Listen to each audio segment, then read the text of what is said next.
What's up, everybody? Back at you with the part 2.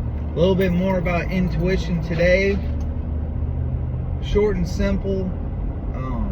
If you want to use your intuition when it comes to eating, there's a few ways that you can do that. First and foremost, kind of how we design this whole program is based off intuition. Like when you're making food choices, for instance, it seems to me anyway that intuition tells me fruits and vegetables are good for you. Also, you know that meats are going to be a good source of protein, and despite what some people may say, I feel like lean meats are good for you. If you've ever watched like a Naked and Afraid or like XL or any of these, like say Alone survivor shows, there's really just one thing that they crave, and that's meat. They'll eat fruit, they'll eat vegetables, they'll eat the things that they find, but you'll see that those don't really stay in their system very long. You can eat fruit and you'll be hungry there short after. So the fruit and vegetables are great.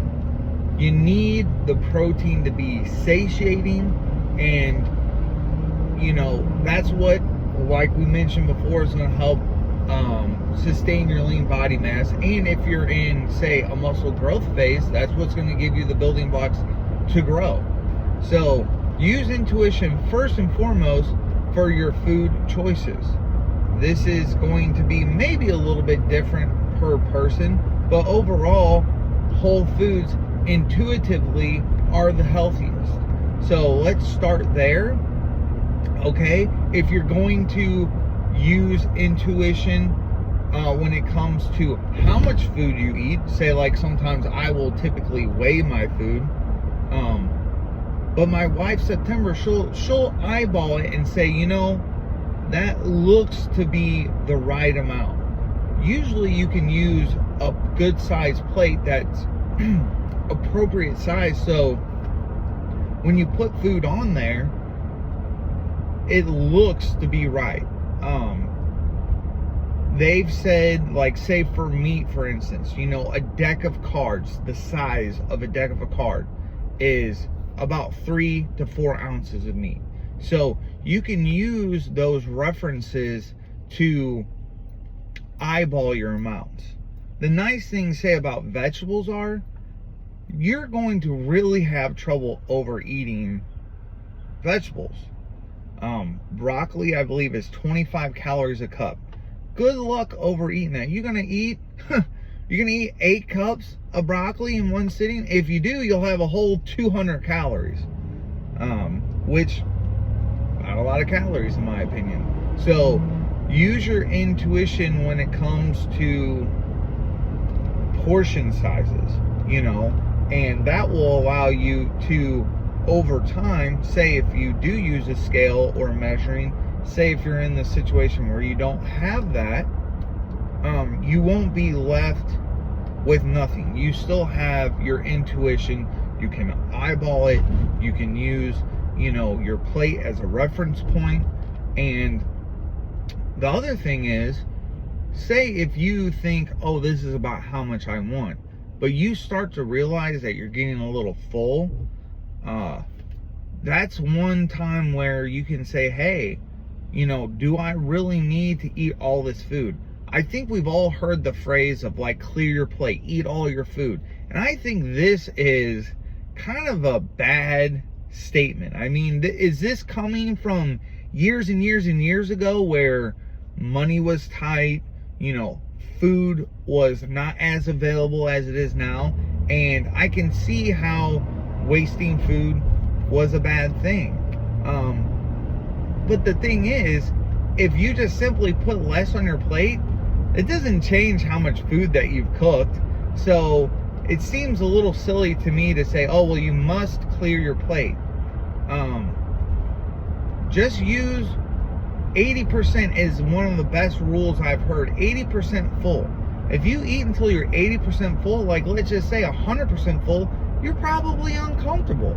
You know, I typically probably eat to 90% if I had to guesstimate, just because, you know, it takes me a while to feel full. And so for me, I know that I'm only eating so much food. So I'm aiming to be a little fuller. I also have a good idea of what kind of calories I'm consuming, so I'm not too worried about overeating for the most part. So 80% full. When you start to have the inkling that you're getting full, take your time. This is going to allow your stomach and your body to react and send those signals to your brain, body, etc., that says, hey, you are full. Stop here. So use your intuition to decide when to stop eating. You can use it for portion sizes, but that's just a guesstimate. Use your abilities and intuition to say, hey, I'm good enough here. So the other thing that we want to talk about is, you know, when you have multiple choices of food, using your intuition to just pick the healthier option. A good example of this is, say, desserts. Say my wife is thinking, I've been kind of craving some desserts lately. I really want to have something sweet. Instead of just going off the deep end and going to get a full calorie dessert or sweet, she has been looking up different recipes, Facebook, YouTube, what have you, and she can find some really low calorie options. And I was actually surprised how good some of these things can be. So when it comes to, you know, satisfying a sweet tooth, deciding whether, you know, you should or shouldn't eat certain things, just use your intuition. I think we all know deep down what the right answer is. My next video is going to be in part about the underlying reasons for weight gain. If you think about it, if our intuition is good, which I think for the most part it is, how come we're not all in perfect shape? I think there's a lot of underlying factors that cause this.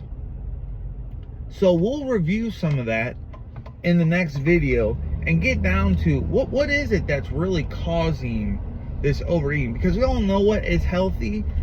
We all know what we probably should and shouldn't eat.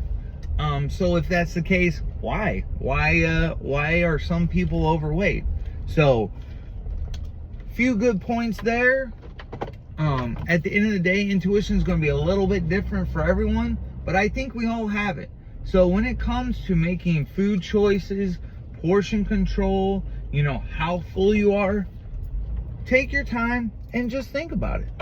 You know, I feel like, you know, that's going to get you at least part of the way there. And for someone like my wife, that's all she needs. She has done extremely well without measuring any food, anything like this. She has a little help from me when I'm picking leaner food choices, but I feel like she could do that on her own.